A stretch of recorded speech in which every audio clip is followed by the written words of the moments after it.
Avísenme porque como estoy con toda la pantalla, con la diapositiva, no voy a poder ver Ya. los chats. Sí, sí, justo acaba ya de dar el pase, ya. Ahora sí Ya, puedes comenzar, Mirla. ya. Bien, entonces como les decía, el sistema respiratorio es uno de los más importantes, ya que cumple la función de la respiración, que es una función vital para el ser humano y su supervivencia, ¿no? Entonces, ¿qué tenemos como definición? Que es un sistema, es un conjunto de órganos que está formado por estructuras que realizan el intercambio entre quién, entre la atmósfera y entre la sangre, ¿no? El aire que ingresa y el aire que sale de nuestro organismo. En este caso van a actuar dos, el oxígeno y el dióxido de carbono. El oxígeno es introducido dentro del cuerpo gracias al movimiento de inhalación, ¿no? Y va a ser distribuido en todos los tejidos y propiamente dicho en los órganos, ¿no? Y el dióxido de carbono va a ser el que es eliminado. Va a consistir en dos procesos. Tenemos la respiración externa y también tenemos la respiración interna. En la respiración externa vamos a ver el proceso de intercambio de los dos gases, de oxígeno y de dióxido de carbono, entre la sangre y la atmósfera, ¿no? Como podemos ver aquí en la imagen, tenemos el movimiento de exhalación y el movimiento de inhalación. Inhalación cuando el aire de la atmósfera ingresa al organismo y exhalación cuando el aire es emitido por nuestro cuerpo hacia el exterior. Entonces, el otro proceso es la respiración interna, que consiste en el intercambio de gases entre la sangre y las células de los tejidos en donde se localizan estos capilares. Es decir, ya el intercambio gaseoso que va a haber dentro de las células, ¿no? Hablando ya en células específicas. Vamos a hablar primero de cómo se forma este sistema respiratorio, ¿no? Aquí podemos ver que inicia en la cuarta semana de gestación. Para nosotros poder hablar de un sistema, primero tenemos que saber cómo es que se inicia la formación de este sistema. Inicia con un esófago primitivo, el cual se forma en un divertículo laringotraqueal, como les digo que es en la cuarta semana. Aquí podemos ver en el color amarillo es el esófago primitivo. Más o menos en la quinta semana, este se termina segmentando en esto y esto se forma el divertículo respiratorio. De esta manera es como que crece como una protuberancia, podría decirse, y de esta forma se va desarrollando para llegar a convertirse en un brote pulmonar o esbozo pulmonar también llamado. De esta manera es como que en la quinta semana se llega a formar y se forma lo que son las tráqueas y los bronquios. Ahora también se va a formar lo que es la laringe, entre el cuarto y el sexto arco faríngeo. Aquí tenemos el primer arco, el segundo arco, el tercero, el cuarto y el quinto arco faríngeo. La laringe se va a formar entre el cuarto y el sexto arco faríngeo, ¿no? Aquí podemos observar, entre el cuarto y el sexto arco faríngeo es donde se va a formar la laringe. Ya en el sexto aparece el aparato cartilaginoso, que lo vamos a ver más adelante también. Ahora, ¿cómo es la segmentación bronquial? En la octava semana, los bronquios primarios y secundarios crecen en una futura cavidad pulmonar. ¿Cuál es la futura cavidad pulmonar? Esta de aquí. Lo que vemos en color plomito es la futura cavidad pulmonar, que en un futuro también va a ser lo que es la pleura. Eso es en un inicio. Todavía no lleva el nombre de pleura. ¿Por qué? Porque no tiene eh, no tiene los nutrientes necesarios como para decir que ya se formó una pleura. Entonces, en sus inicios le vamos a poner el nombre de futura cavidad pulmonar. Ahora, también ¿qué se van a formar? Los 10 bronquios secundarios derechos y los 10 bronquios secundarios izquierdos. No, solamente 8. Hay que recordar, o bueno, más que nada hacerles recordar que los bronquios tienen muchas dicotomizaciones, que también le vamos a ver más adelante. Hasta esta quinta semana de gestación, solamente vamos a tener 10 bronquios secundarios derechos y 8 izquierdos, ¿no? Ya más adelante vamos a ver que esto se ramifica mucho más porque también se desarrolla incluso hasta después del nacimiento. ¿Cómo es la maduración pulmonar? Como les dije, no es un proceso rápido, sino es un proceso lento, incluso hasta después del nacimiento, y todo este tiempo va a servir para que pueda haber una maduración de los pulmones. Ahora, esta maduración pulmonar tiene fases. ¿Fases para qué? Para formar alvéolos, quienes son los elementos más importantes para el intercambio gaseoso. Tenemos 4 fases. La primera es la fase pseudoganglionar. Se da entre la sexta y la 16ª semana de gestación, ¿no? Entonces, los bronquios aquí, los bronquios van a ser terminales y van a ver los que son los neumocitos tipo 1, que son las células encargadas de la maduración. Ahora, los capilares van a estar separados. No sé si aquí se puede observar en la imagen que es un bronquio, pero como que arcaico, ¿no? O sea, no está maduro, porque todavía no podemos ver las ramificaciones, es más nada más como una pequeña protuberancia que recién está iniciando. Y no hay difusión de gases, es imposible que haya difusión de gases porque no tenemos alvéolos. Si no tenemos alvéolos, no puede haber difusión de gases. Ahora, la siguiente es la fase canalicular, que se da entre la 16ª a la semana 26. Aquí ya podemos ver conductos un poco más formados. Conductos más formados, ¿no? En proceso de desarrollo, y también vamos a encontrar neumocitos tipo 1 que se formaron en la fase pseudoganglionar.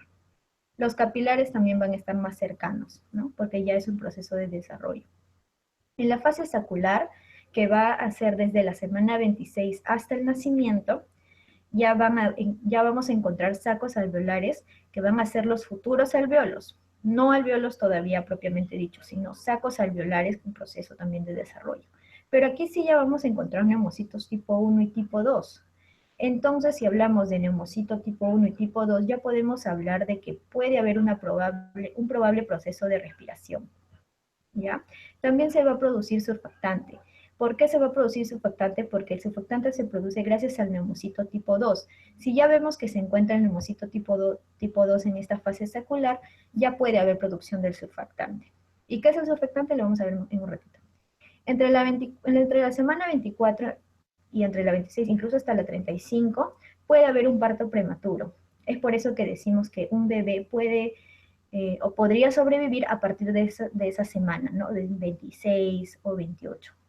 A partir de ahí ya podemos hablar de un parto prematuro. Antes de eso generalmente no, porque es imposible que un recién nacido pueda valerse o respirar por sí mismo si no tiene los neumocitos tipo 1 y 2. El siguiente es el periodo alveolar, a partir de la 20ª semana hasta la etapa postnatal. ¿Sí? Esta etapa dura incluso hasta después del nacido, porque después del nacido el sistema respiratorio se sigue desarrollando. Es por eso que se va a tomar este nombre.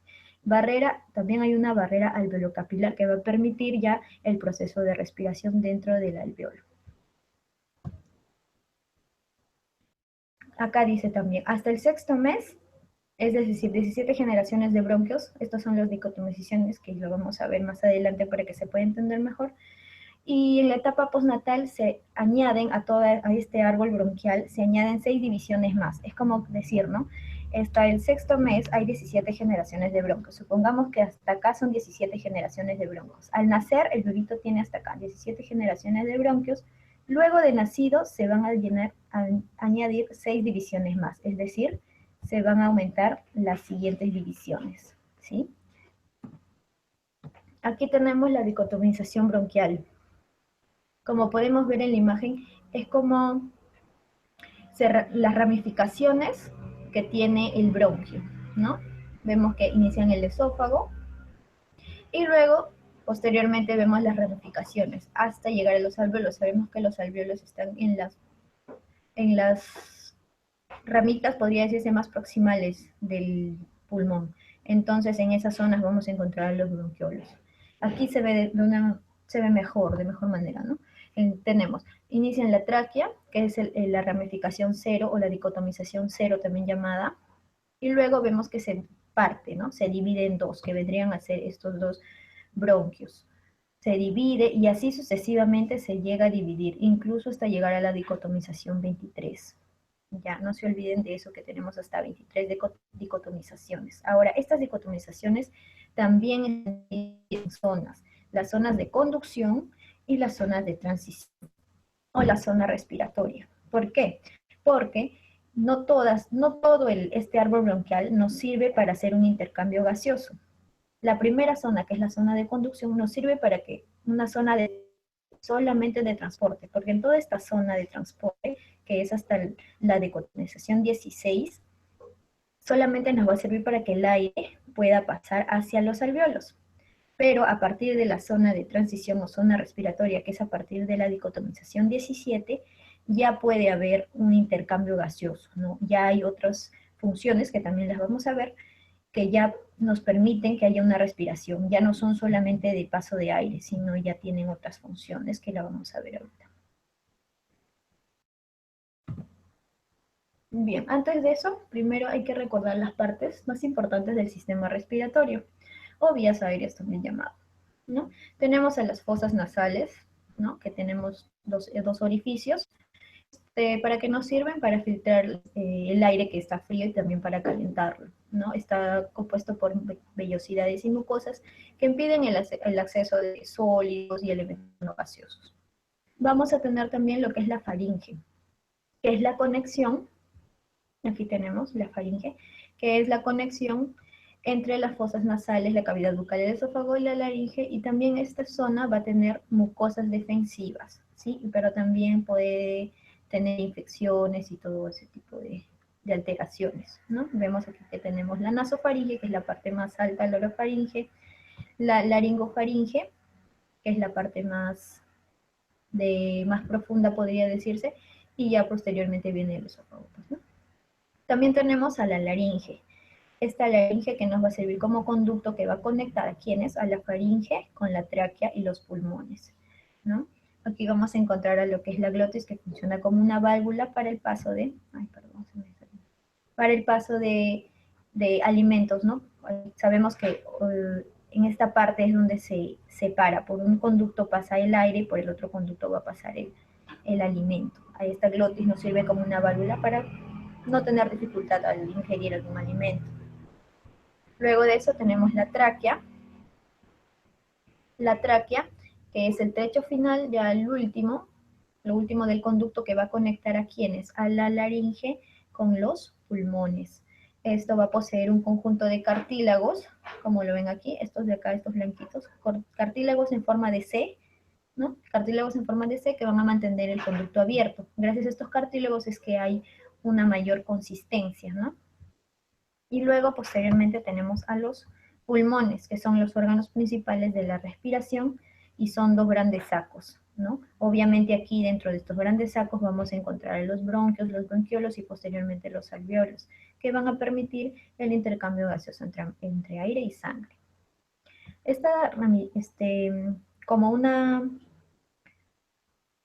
cubierta que vemos aquí es la pleura, que es una membrana serosa. Aquí podemos ver de mejor manera, ¿no? Una membrana serosa que nos va a servir para cubrir a los pulmones, pero también nos va a ayudar en los movimientos de expansión en los pulmones, durante la inhalación o la exhalación. También tenemos a los músculos que nos ayudan en los movimientos de inhalación y exhalación. Sabemos que la inhalación es cuando el aire ingresa a los pulmones y la exhalación es cuando el aire sale de los pulmones, ¿no? Pero ¿quiénes nos van a ayudar a esto? Los músculos, principalmente el diafragma, que es el músculo que está más o menos en esta zona. Aquí lo podemos observar, solo que ni esto, ay, lo está tapando, ya bueno, en fin. Es el músculo que separa el abdomen del tórax y es responsable de la inhalación y también de la ampliación o del encogimiento de la caja torácica, ¿no? Cuando se relaja, va a subir, y cuando se comprime, va a bajar, comprimiendo el torno y echando fuera del aire. Aquí vemos los principales, que son el diafragma, que les dije, pues se contrae y desciende, ¿no? Y cuando está relajado, sube. También tenemos a los intercostales externos, que nos van a ayudar también a la expansión de los pulmones, de la caja torácica. ¿Y quiénes son los ayudantes? Los esternocleidomastoideos, los serratos anteriores y los escalenos. ¿Y quiénes también van a ser los ayudantes en la exhalación? Los rectos abdominales, que se encuentran en la parte anterior del abdomen, los rectos abdominales, y los intercostales externos, ¿sí? Esos son los músculos que intervienen en la respiración, en el movimiento de inhalación y exhalación. Ahora, les dije que el sistema respiratorio también se podía llamar vías aéreas, ¿no? Aquí tenemos vías aéreas superiores. Vamos a enfocarnos primero en las superiores para luego ahondar en las inferiores. Tenemos la nariz, como les dije, los orificios nasales. Ahora, ¿para qué nos van a servir las fosas nasales? Uno, que sirven como caja de resonancia, ¿no? Que modula la voz.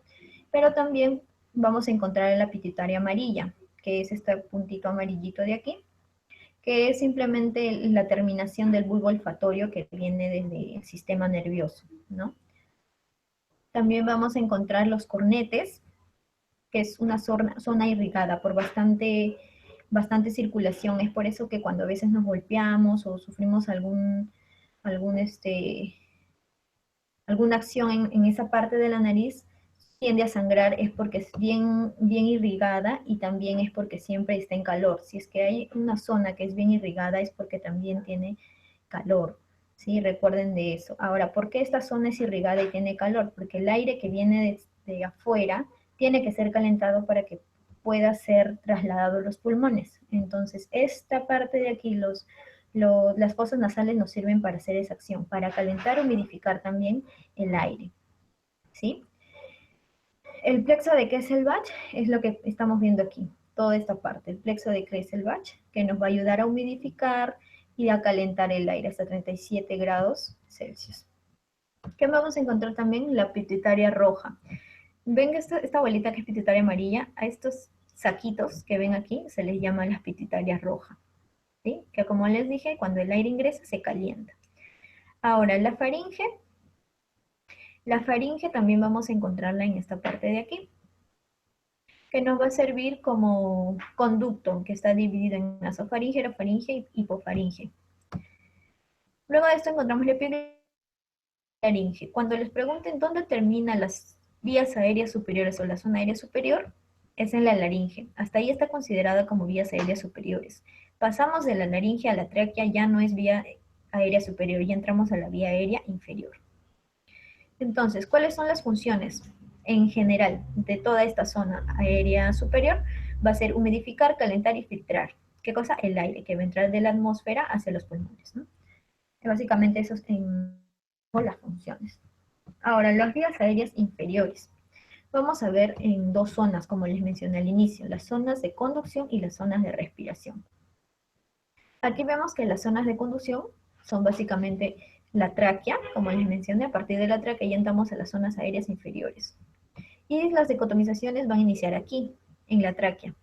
La dicotomización 2, que es esta de aquí, que ya se parte en dos. Esta es 0, 1, 2.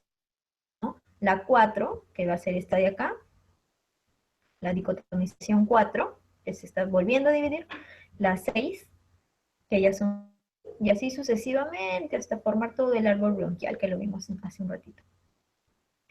Y bueno, en las zonas de respiración, ya les dije que es ya la parte donde propiamente se realiza lo que son la ventilación, ¿no? Aquí tenemos de la 17 al 20, vamos a tener ya los bronquiolos respiratorios. A partir de la 17 a la 20 ya son bronquiolos respiratorios, ya no son solamente bronquiolos o bronquios, son bronquiolos respiratorios porque ya van a intervenir en el proceso de respiración. Luego en la 21 vamos a tener el conducto alveolar. En la 22 ya tenemos al saco alveolar. Y ya por último, en la 23, los alveolos, ¿no? Quienes son los más importantes porque aquí se hace el intercambio gaseoso. Aquí podemos observar también que las ramificaciones en esta parte son 3, porque en el pulmón izquierdo encontramos 3 lóbulos, que son estos, 1, 2, 3 lóbulos. Es por eso que encontramos estas 3 ramificaciones principales. Y aquí en este lado encontramos 2 lóbulos, por eso encontramos las 2 ramificaciones de los bronquios, ¿no? Aquí también quería mencionarles que en esta parte ya de los alveolos, encontramos ya que hay una vascularización gracias a la arteria pulmonar, quien va a llevar la sangre desoxigenada y va a hacer el intercambio gaseoso con el oxígeno que va a poseer aquí cuando el aire ingresa a nuestro organismo. Bien, ahora las vías aéreas inferiores. Las vías aéreas inferiores vamos a encontrar en las zonas de conducción, y la zona de respiración, y ahora las vamos a describir mejor viendo las paredes, la irrigación y el flujo de aire. En las zonas de conducción la pared va a ser mucho más gruesa porque va a poseer el cartílago. Este de acá es el cartílago, por eso es que va a ser mucho más gruesa. ¿Y para qué va a ser ese cartílago? Para soportar y para evitar el colapso, ya que sabemos que por ahí es el ingreso del aire y la salida, entonces esa zona siempre tiene que estar eh, descubierta, ¿no? Tiene que estar abierta para el paso del aire. Y también es músculo liso, por lo tanto, si hablamos de músculo liso, tiene la capacidad de contraerse y de eh, dilatarse, ¿no? También va a poseer mucosidad, pero esta mucosidad, ¿cuándo va a aumentar? Cuando haya algún tipo de infección o algún tipo de agente extraño. Es ahí donde se va a aumentar esta mucosidad porque es la forma de defender que tiene esta zona. Ahora vamos a ver cómo está inervado. Está inervado por tanto músculo y epitelio respiratorio. Gracias al sistema nervioso simpático va a tener un receptor que se llama B2 que va a producir la broncodilatación. Y también gracias al sistema nervioso parasimpático va a tener un receptor llamado E3 que va a producir la broncoconstricción. También está el epitelio respiratorio, gracias al sistema nervioso que tiene el receptor B2 que va a disminuir la secreción y gracias al sistema nervioso parasimpático que tiene el receptor M3 va a aumentar la secreción broncorreica. Perdón. Por ejemplo, cuando tenemos un caso de asma, ¿qué se produce? Broncoconstricción, ¿verdad? Entonces, al momento de que nosotros sabemos que ya es un evento de asma y se produce una broncoconstricción, estamos hablando de que es la acción de un receptor M3, ¿cierto? Y también va a ser la acción de un receptor, hablando del epitelio respiratorio, va a ser la acción también de un receptor M3, por lo que va a haber una mayor secreción de mucosidad. Entonces, ¿por qué tenemos que saber esta parte de los receptores y cuáles producen broncodilatación y cuáles producen broncoconstricción? Porque para dar algún tratamiento, ¿no? Algún tratamiento tenemos que saber cuáles son los que están antagonistas a estos receptores o los que son agonistas a estos receptores. Si estoy hablando de un asma que produce broncoconstricción, lo que me va a conllevar a dar va a ser un agonista de el receptor B2 porque me va a producir broncodilatación, que es lo que yo quiero, porque en este caso hay una broncoconstricción, que es el asma, ¿no? O también un antagonista del M3, ¿no? Que va a evitar o a quitar esta broncoconstricción para que pueda haber un paso de aire, ¿no? Por ejemplo, en el beta 2 agonista tenemos el salbutamol, que es también bastante medicado en personas con asma. Ahora, en la irrigación vamos a ver que es una irrigación nutricia. ¿Qué es una irrigación nutricia? Es cuando solamente hay el paso de arterias para que pueda haber una irrigación y mantener el tejido vivo, más no un intercambio gaseoso. ¿Sí? ¿Con quiénes? Con las arterias bronquiales que salen de la arteria aorta. En este caso solamente va a ser una irrigación nutricia. Y en el flujo de aire va a ser por convección por las diferencias de presiones, la diferencia de la presión ambiental y la diferencia de la presión alveolar. Y aquí en las zonas de respiración vamos a tener que el músculo es liso. ¿Por qué? Porque ya estamos más cerca de lo que son las zonas respiratorias, pero también podría pasar de que hay constricción o broncodilatación. En los bronquiolos de transición, que son del 17 al 20, no van a contener cartílago. Hasta el número 16 van a contener cartílago, pero a partir del 17 hasta el 20 no contienen cartílago. ¿Sí? Ahora, de la dicotomización 22, el saco alveolar no tiene ni cartílago ni músculo. ¿Qué cosa nada más va a tener o cómo se va a soportar? Va a tener tejido conectivo que va a estar unido a los septos alveolares. Los septos alveolares son como el espacio que están dentro de los alveolos. Más o menos por aquí, septos alveolares. ¿Y cómo va a ser la irrigación? Aquí la irrigación sí va a ser funcional porque va a provenir de la arteria pulmonar que nos va a traer sangre desoxigenada. ¿Sí? ¿Para qué nos va a traer sangre desoxigenada? Para hacer el cambio a través de la difusión de gases con el aire que está oxigenado. ¿No? Una vez que el aire está oxigenado y está almacenado en los alvéolos, gracias a la arteria pulmonar se puede hacer esta difusión de gases y el intercambio, ¿no? Gaseoso. ¿Y cómo va a ser el flujo de aire? El flujo de aire aquí era por convección de diferentes presiones, ambiental y alveolar. Aquí cómo va a ser por la diferencia de presión de gases, pero ¿de quiénes? De las presiones parciales, del oxígeno y del CO2, porque aquí ya hablamos netamente de gases, ¿sí? CO2 y oxígeno. Ah, y también me olvidaba aquí, en esta parte ya encontramos a lo que es el surfactante, porque el surfactante se encuentra adherido en las paredes de los alvéolos. ¿Y para qué nos va a servir? Para evitar el colapso gracias a la tensión superficial. Ahora, vamos a compararlo ya aquí como a modo de resumen, con sus funciones. Hablamos de que la zona de conducción, esta zona de conducción, es lo mismo que hablar de un EMA. ¿Qué es un EMA? Un espacio muerto anatómico, porque no va a haber intercambio gaseoso. Pero sí, ¿qué cosa hace? Humidifica, calienta el aire hasta 37 grados. ¿Y quiénes vamos a encontrar? La nasofaringe hasta la dicotomización 16, porque les dije que la zona de respiración iniciaba en el broncolo 17. ¿Qué células vamos a encontrar? Vamos a encontrar epitelio respiratorio, células ciliadas, cartílago, y todos estos nos van a servir para que haya un soporte, ¿no? En los bronquios. ¿Y qué alteraciones podemos encontrar a nivel de las zonas de conducción, es decir, donde están los bronquiolos? ¿Qué podemos ver? Ya dijimos, puede ser asma, puede haber EPOC, puede haber bronquitis, puede haber una bronquiectasia, que es similar a una fibrosis pulmonar cuando se degrada el bronco, ¿no? Y aquí en la zona ya de, perdón, en la zona de respiración, que inicia en el dicotomización 17, ya tenemos lo que es la ventilación alveolar. Aquí podemos ver que más o menos ya esta zona, pues más o menos por aquí, ya inicia lo que es la ventilación alveolar. ¿Y qué vamos a encontrar aquí? Las estructuras, como les dije, 17 al 20 y del 21 al 23.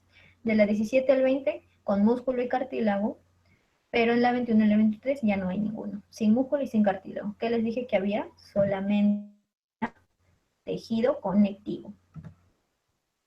Y ya posteriormente, al finalizar, vamos a encontrar a los alvéolos que ahí tenemos hasta 300.000 alvéolos en cada pulmón, ¿no? Son muchos alvéolos. Y en las alteraciones, ¿no? O patología que podemos encontrar a nivel del alvéolo va a ser la neumonía, ¿no? Esa es una de las alteraciones más conocidas e importantes también.